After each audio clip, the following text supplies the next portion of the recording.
النهارده هنعمل حبة سجق. يلا بينا.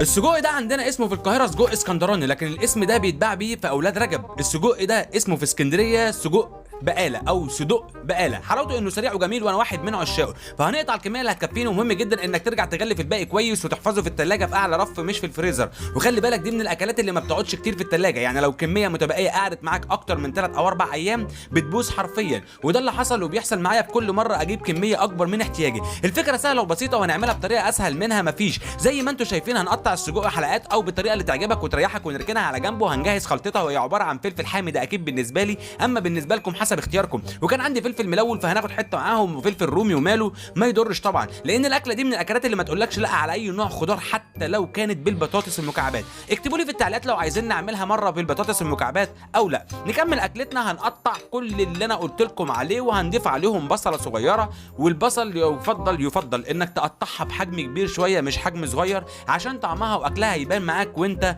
بتستطعمها. ونختم طبعا بطماطمايه كده محندقه على الضيق يدي الطعم التسبيكه للسجق. كل اللي محتاجينه بعد كده هي طاسه وعين واحده فقط من البوتاجاز. ليه؟ هنعرف دلوقتي بس لما نخلص تقطيع في الطماطم اللي مش عارف هي مالها فيه. يلا بينا. هنولع البوتاجاز على العين وتحط الطاسه اللي احنا هنستخدم فيها المقادير دي كلها، ونحط شويه زيت كده، واول ما يسخن يا معلم هتنزل عليه بالبصل. البصل بقى مهمته جدا او مهم جدا انك ما تهرهوش، بس يا دوب اول ما يبدا لونه يصفر معاك كده زي الناس الصفرا اللي موجودين في حياتنا، ننزل عليهم بالفلفل الاخضر يتحرقوا ونخلص منهم. تقلبتين بقى على بعض كده لحد ما تحس انهم بقوا اسره مع بعضيهم. هننزل عليهم بباقي التتبيله، والتتبيله بتاعتنا واحده واحده عشان نفهمها مع بعض. اول حاجه هننزل بيها هي وحوحنا، وسبق وقلنا ان وحوحنا هو عباره عن فلفل او شطه حامي بيتجاب من عند العطار، وهننزل عليه بشويه فلفل اسود وعليهم بعد كده حبه ملح ونطعمها طبعا بالحبهان. وهنختم بحاجه اخيره الا وهي حبه جوز الطيب عشان الحياه تطيب وتزغلل الدماغ. مع العلم اننا يا ريت ما ننساش ما نكترش في جوز الطيب عشان دي من البهارات اللي سبق وحكيت عنها انها كتير ومسكر ومضر ومحرم. نكبس فوق منهم السجق وننزل على السجق بالطماطم وكوبايه ميه سخنه ونبتدي نقلبهم في بعض. سامع انا هناك واحد بيقول لي ليه الطماطم فوق السجق؟ هقول له الطماطم في المواقف اللي زي كده بتحطها اخر حاجه عشان ما تتهريش بسرعه، وطعمها وفايدتها نفضل محتفظين بيها قدر الامكان. وهنا نزلناها على السجق عشان خاطر المطلوب ان السجق تشرب فايدتها. هنتابع بالتقليب المستمر لحد ما الميه تبدا تتشرب والسجق يبتدي يستوي، وده هتحسه بالعين والريحه اللي هتشمها، ومفيش مانع كده تدوق في الاستخبص.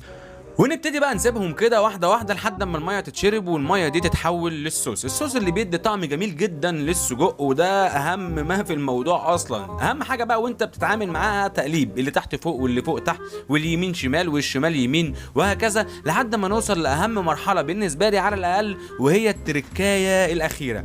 ايه هي يا عم احمد؟ الهريسه الحار. ونحط بقى معلقه هريسه الحار، ودي تقدر تجيبها من اي سوبر ماركت مفيش اي مشكله. والعلبه نوعين، علبه بغطاء اخضر وعلبه بغطاء احمر. اما العلبه اللي بغطاء اخضر فده حار، واما العلبه اللي بغطاء احمر فدي برضه حار. حرفيا مش بشتغلكم، بس هي شركه هاينز اللي بتشتغلنا عاملاها بلونين، قال يعني احنا مش هنعرف الاختلاف اللي بينهم، بس هو حرفيا مفيش اي اختلاف ما بينهم. هندحرجهم بقى ببعض ونقلبهم لحد اما الميه تتشرب تماما ويتحول قدامك لصوص كده تخطف العين والدنيا تبقى حلوه وتزهزه. هنرفع طاستنا من على النار وهنروح عشان خاطر نبتدي ناكل باذن الله. عايز اقول لكم ما تنساش كالعاده اللايك والكومنت والشير والسبسكرايب والجرس، ده املي وفرحتي والمقابل اللي تقدموه لي كل مره اذا كنت بقدر افيدكم بشيء او حتى برسم بسمه على وشوشكم. يلا بينا. هنحط اللقمه بتاعتنا ونزوقها بالمايونيز. وهتقول لي ليه مايونيز؟ هقول لك هي ضربت في دماغي اجربها كده، امال الواحد هيتعلم ازاي يا جماعه من غير التجارب؟ حط المايونيز ونسمي الله ونصلي على رسول الله ويلا بينا.